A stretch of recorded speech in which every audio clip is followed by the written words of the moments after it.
नमस्कार दोस्तों, स्वागत है आप सभी का एकाक्ष ट्यूटोरियल्स पर। मैं हूं गौरव।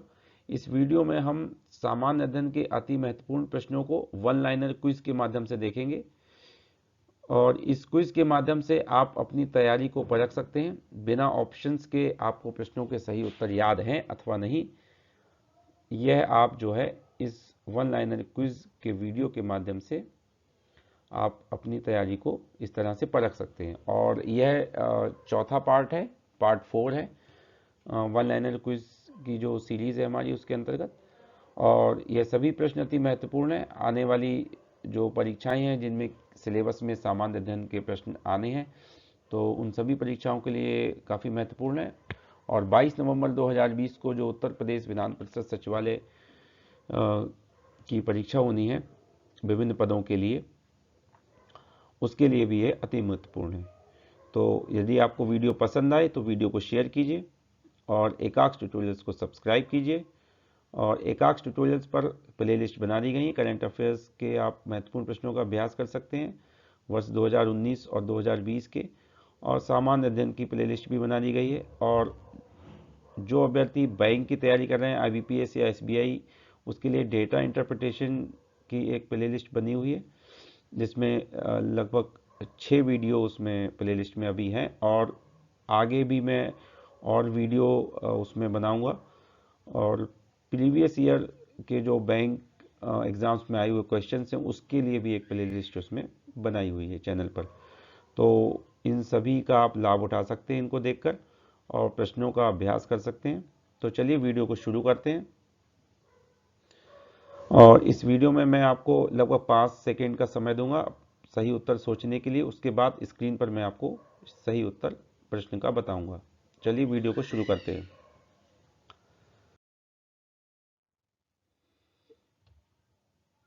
पहला प्रश्न है, भारत में राजभाषा आयोग का गठन कब व किसकी अध्यक्षता में किया गया? तो भारत में राजभाषा आयोग का गठन सर्वप्रथम कब किया गया था? सोचिए इसका उत्तर क्या हो सकता है।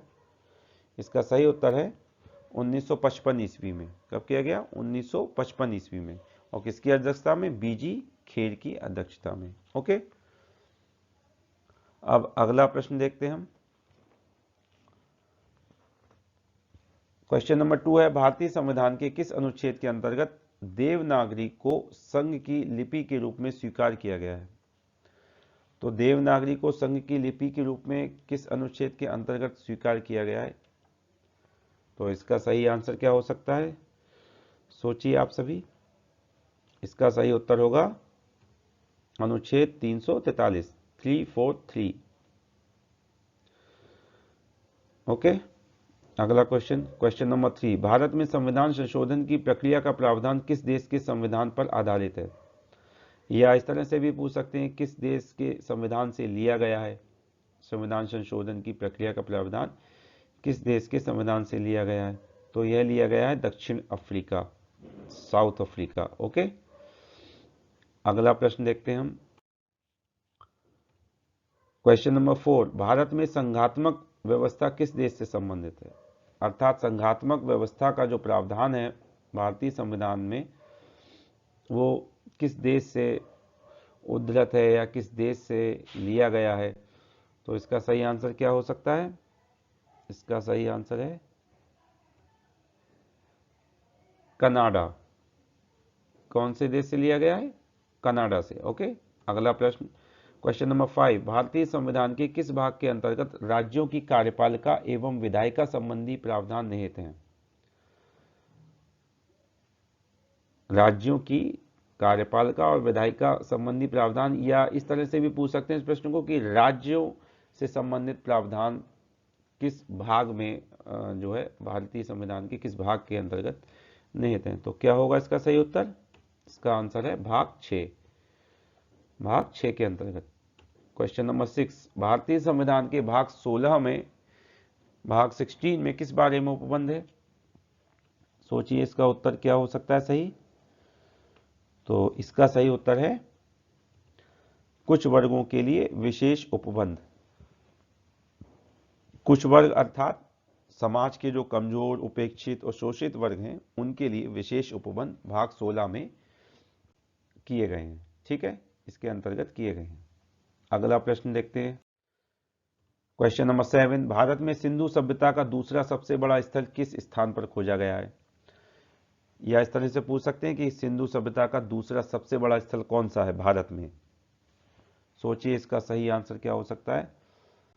तो इसका जो सही आंसर है वो है राखीगढ़ी, और यह किस प्रदेश में? हरियाणा में। राखीगढ़ी कहां पर है? हरियाणा में। ओके। और यदि पहला या ये पूछा जाए कि भारत में सबसे बड़ा सैंधव स्थल कौन सा है, सैंधव स्थल या सिंधु सभ्यता का स्थल, तो उसका आंसर होगा धौलावीरा, और दूसरे स्थान पर राखीगढ़ी है। क्वेश्चन नंबर 8, भारतीय उपमहाद्वीप में किस स्थान से कृषि के प्राचीनतम साक्ष्य प्राप्त हुए? कृषि के प्राचीनतम साक्ष्य, तो कृषि के जो प्राचीनतम साक्ष्य हैं सबसे पुराने, वो प्राप्त हुए उत्तर प्रदेश के लहुरा देव स्थान से, जो कि संत कबीर नगर जिले में है। कहां पर है? संत कबीर नगर जिले में लहुरा देव, ये स्थान का नाम है। और ये लगभग जो साक्ष्य हैं ये 8000 और 9000 ईसा पूर्व के आसपास के जो है साक्ष्य प्राप्त हुए हैं।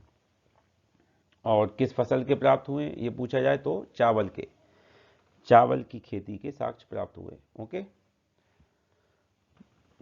दोस्तों, यदि किसी प्रश्न के उत्तर में कोई त्रुटि नजर आती है तो आप कमेंट सेक्शन में जरूर बताइए, जिससे उसमें सुधार किया जा सके। अगला प्रश्न, क्वेश्चन नंबर 9, किस सिख गुरु ने पंजाब में अमृतसर नगर की स्थापना की थी? सोचिए क्या उत्तर हो सकता है इसका सही।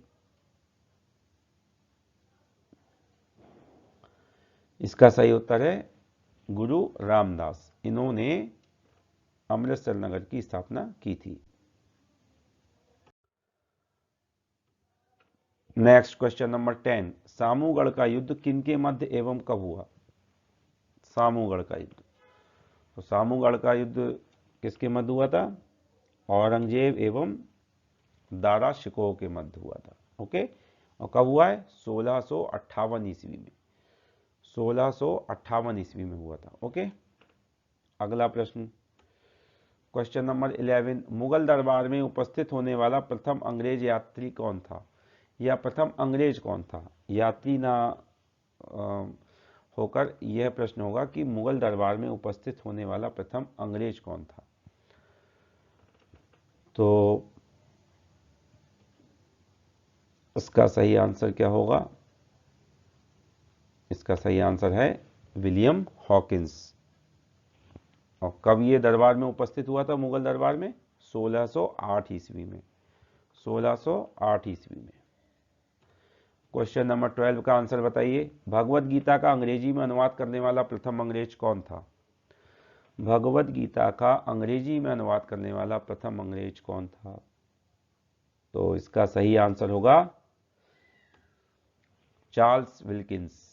कौन? Charles Wilkins. ओके, अगला प्रश्न है क्वेश्चन नंबर 13, मच्छर भगाने वाली दवाओं में कौन सा रसायन प्रयोग किया जाता है, या कौन सा कीटनाशक प्रयोग किया जाता है? इस तरह से भी पूछ सकते हैं। तो क्या नाम है? सोचिए इसका, कीटनाशक का या रसायन का क्या नाम है? इसका आंसर है एलिथ्रिन। क्या आंसर है? एलिथ्रिन। ये एक जो है कीटनाशक है। क्वेश्चन नंबर 14, किस विधि के द्वारा द्रवित ऑक्सीजन या हाइड्रोजन को औद्योगिक स्तर पर प्राप्त किया जाता है? तो क्या है उस विधि का नाम? सोचिए। उसका सही आंसर है क्रायोजेनिक्स। क्या है? क्रायोजेनिक्स। क्वेश्चन नंबर 15, श्वसन की क्रिया में ऊर्जा किस रूप में उत्पादित होती है? क्या होगा इसका सही उत्तर? तो श्वसन की क्रिया में ऊर्जा एटीपी के रूप में उत्पादित होती है। एटीपी का फुल फॉर्म क्या होता है? एटीपी एक कार्बनिक यौगिक है और इसका फुल फॉर्म क्या होता है? Adenosine triphosphate. Adenosine triphosphate. ठीक है, यह जो है एक सजीव कोशिका में ऊर्जा का वाहक होता है, संग्राहक भी होता है ऊर्जा का। ठीक है, अगला प्रश्न है क्वेश्चन नंबर 16, प्रकाश संश्लेषण की क्रिया में उत्पन्न ऑक्सीजन कहां से प्राप्त होती है? किस तत्व से प्राप्त होती है? तो इसका सही आंसर होगा जल से। किससे? जल से। क्वेश्चन नंबर 17, वरुणा किस फसल की प्रजाति है? सोचिए क्या होगा इसका आंसर। इसका आंसर है सरसों। यह सरसों की प्रजाति है। ओके। क्वेश्चन नंबर 18, ट्यूमर की पहचान करने के लिए कौन सा रेडियो समस्थानिक प्रयोग किया जाता है? क्या होगा इसका सही उत्तर? इसका आंसर है आर्सेनिक 74। ओके, आर्सेनिक 74 का प्रयोग किया जाता है।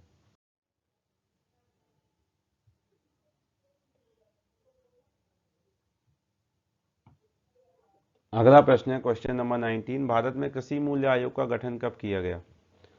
तो इसका सही आंसर है, क्या आंसर होगा इसका? 8 जनवरी 1965 ईस्वी को इसका गठन किया गया था, कृषि मूल्य आयोग का। क्वेश्चन नंबर 20 का आंसर बताइए, हवा का तापमान बढ़ने पर उसकी जलवाष्प ग्रहण करने की क्षमता पर क्या प्रभाव पड़ता है?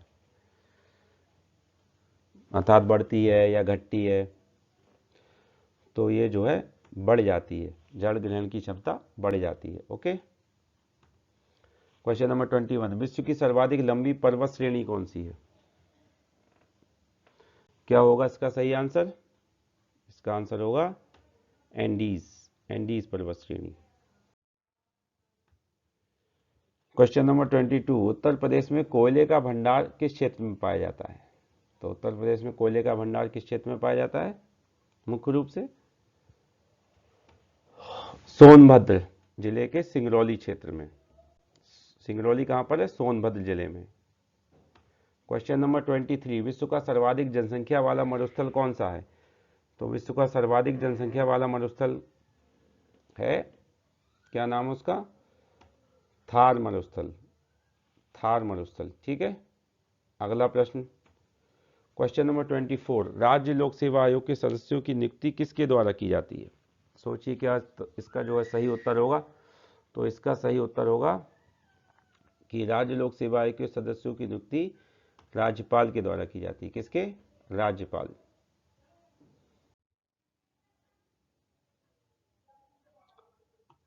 अगला प्रश्न, आज के इस वीडियो का अंतिम प्रश्न, क्वेश्चन नंबर 25, इसका आंसर बताइए, किस संविधान संशोधन के द्वारा सामान्य वर्ग के आर्थिक रूप से पिछड़े लोगों को सरकारी नौकरियों एवं शिक्षण संस्थानों में 10% आर्थिक आरक्षण देने का प्रावधान किया गया है? कौन सा आरक्षण? आर्थिक आरक्षण देने का प्रावधान। तो यह किस संविधान संशोधन के अंतर्गत किया गया है? क्या होगा इसका सही उत्तर?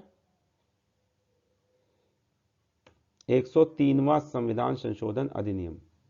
ठीक है, इसके द्वारा जो है यह 10% आर्थिक आरक्षण देने का प्रावधान किया गया है। ठीक है। तो फ्रेंड्स, इस तरह से ये महत्वपूर्ण 25 प्रश्न पूरे हुए वन लाइनर क्विज के माध्यम से। उम्मीद करता हूँ आपको इस वीडियो से लाभ होगा। यदि वीडियो पसंद आया हो तो वीडियो को शेयर कीजिए, और एकाक्ष ट्यूटोरियल्स पर प्लेलिस्ट जो बनी हुई है सामान्य अध्ययन की, करंट अफेयर्स की, डेटा इंटरप्रिटेशन की, उनको देखिए आप, और उनकी आप प्रैक्टिस कीजिए, और प्रैक्टिस करके इनका लाभ उठाइए। और यदि वीडियो आपको पसंद आया हो तो एकाक्ष ट्यूटोरियल्स को आप सब्सक्राइब कीजिए। तो मिलते हैं हम अगले वीडियो में, तब तक के लिए धन्यवाद।